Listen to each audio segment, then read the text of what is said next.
Many congratulations. Cheers, what mate. a way to kick off your title defence. Just sum up your emotions after that match. No, I feel good. It's the game that I needed, I think. Being 2-1 down after missing a couple of darts 72 to be 2-0 up.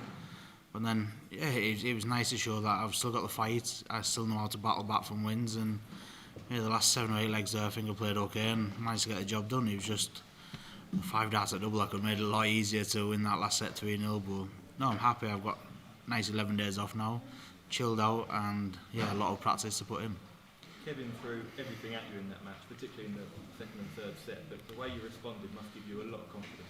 This is why I love this event. It's set play. You can win as many things as he wants 3-2, and going like if you play the match play and you're 9-5 down, you need one more leg. That's really hard.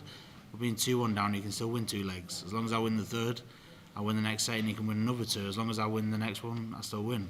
And this is why I love this event and I love this format.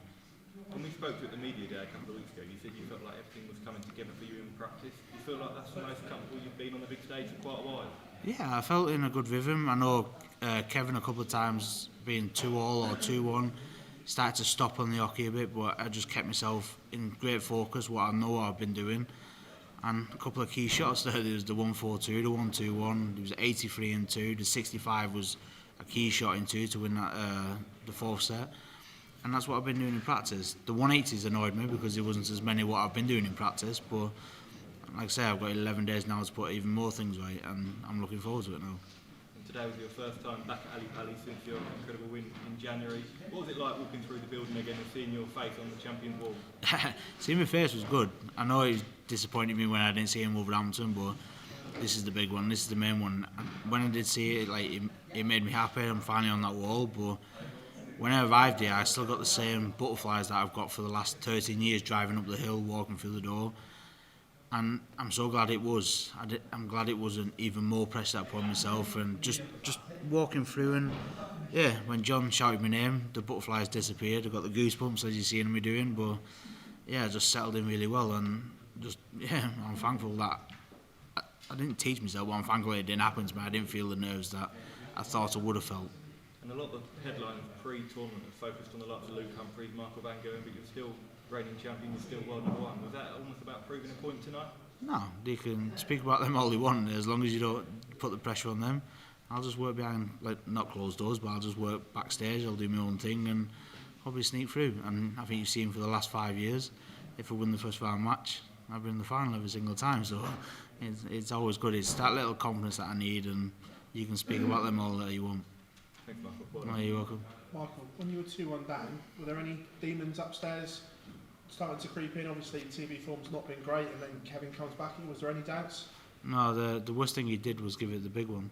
I said it on the interview there. Schindler did it to me last year, being 3-1 up, and started jumping around. You see my reaction, and it's not the easy way to beat me, but just play like I do, just be calm, be respectful, and I know people are going to give it large. I think I give it the big one and check the 1-4-2 because I knew it hurt him, but he was doing it in the wrong time of the game, and I'm just glad that fight come back, the hunger come back, and I think I proved it then for the next 7 or 8 legs what I can do. Was there a different feeling coming back this year? Because last year, obviously, you were fresh off the Grand Slam win, where confidence isn't as it was. So was there a different feeling coming back?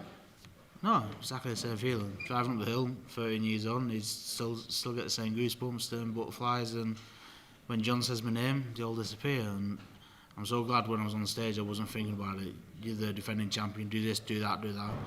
I was up there just as Michael Smith, thinking it was my first time playing Cold Stomper.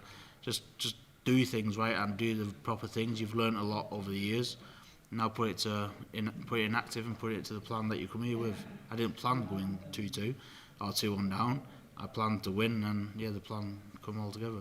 Now, when we spoke to you in the build-up, that you were dreading, you didn't want to be the champion that fell on opening night. Did you ever have that nightmare in the build-up that would happen? I don't think. I know everyone in the studio said maybe I might be the player at risk, social media, whatever. But in my mind, I'm always confident, 100% confident. Never doubting myself, never do anything. I'm just here to play the game that I love, and I'm here to win. And it doesn't matter if I win 3-2, 3-0, 3-1, I'm still sat here doing an interview here, I'm still won. And now the beauty of it, I've got 11 days off where I get to work even harder. Practice with Nathan for 6 days to get both of us even sharper for his game plus my game when I come back. Yeah, and I'm looking forward to this now. Michael, congratulations. Cheers, Paul. How much pressure was on that match? Was it one of the most pressurised matches you've been in? There was no pressure whatsoever, and I can't stress it enough. I just went up there and just played like myself. I wanted to be happy. I wanted to put on a great show for the crowd, and I know, being a fan of me, I give a few heart attacks as well, a few little things. I don't do things easy, but that's why people like me. I do it the hard way, and yeah, but I always put on a great show, and that's all I thought about. No pressure about being defending champion or whatever. It was just me just winning the game. You've talked about throughout the year you've maybe not put in as much effort as practice as you should have done. I've done zero. How's it been the last few weeks? Oh no! Since I won the Worlds, I was lucky to win Bahrain because I didn't pick up my darts and went straight there. And only for the Premier League, it can be an extra 2 days a week, practicing Wednesday, then playing Thursday, going straight into a Pro Tour Friday, Saturday, Sunday, or a European. Once that disappeared, you see my form fall off a cliff. It just literally just went. And the biggest kick up the backside that I needed was losing to Barney in the World Series finals, because it was a promise that I broke to myself that I'd never lose to him ever again. And I'm glad I did, because the day after I rang Nathan, I said, come on mate, we're both doing this, we're doing that. Our schedules work out exactly the same. Let's get on the board together. And everything I'm doing in practice, everything he's doing in practice is all going sweet as a note. It's just, I was struggling more on stage, trying to get my head round it. And the best thing about coming here is the biggest stage in the world. This is where you got to bring your game, you got to click into gear, and I think I did the last 7 or 8 legs. Obviously you were playing on the first night, you know a long break until post-Christmas. Will you use that wisely? Yeah, going straight home tonight, and then I'll drive to Nathan's tomorrow. 6 days with him, and then I don't know if he's leaving the 21st or 22nd, so I've either got 5 or 6. Get myself sharp, get him sharp as well, and yeah, it's in between that. I'll do some shopping, Christmas shopping, whatever, and just enjoy the time off. I've never had 11 days off from the Worlds ever, so it's just nice, and then I can come back fresh, recharged, and looking forward to staying here for another week and a half then. Thank you. Michael, on social media rather, people have jumped on you for swapping dart manufacturer, for the Vegas thing. Does that make you more determined to come here and say, you know what, you said at the end of the match, I'm #1 for a reason. Is that something in you, like, wants to show that again? No, you can say all they want. They're sat at home playing on a keyboard while I'm stood on stage winning world titles, so I really, really don't care. And they're doing it for a reason. They're just jealous of what I'm doing. I left manufacturers for a reason. It wasn't because I won the Worlds. I left 2.5 years ago. I hadn't been noticing, so it wasn't something that it was overnight. And yeah, it's a struggle because I haven't practiced for the 10 months leading up to it. Like the whole year, I've just enjoyed being a world champion and world #1. Back in my mind, I know I'm going to be a 2 or 3 or 4, but I just wanted to enjoy my first ever, and that's all I wanted to do.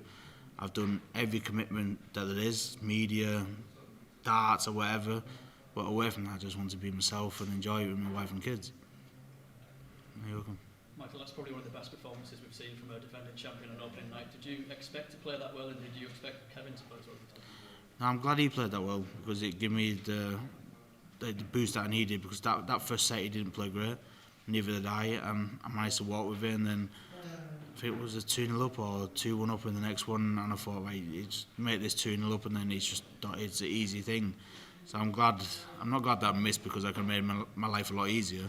But then he started battling, and yeah, I managed to find my game from somewhere, fight back, and yeah, it was good. It's just, I don't think it's the best performance from the defending champion, but it was good to not go out first round and have the worst Christmas ever, because the kids love darts, so it would have been hard to get it off the TV in the house, and I just would have been sat in the corner crying for about 3 weeks, I think.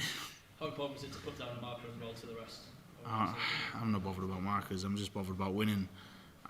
If I did 110 average up there, I could have said, yeah, that's a marker.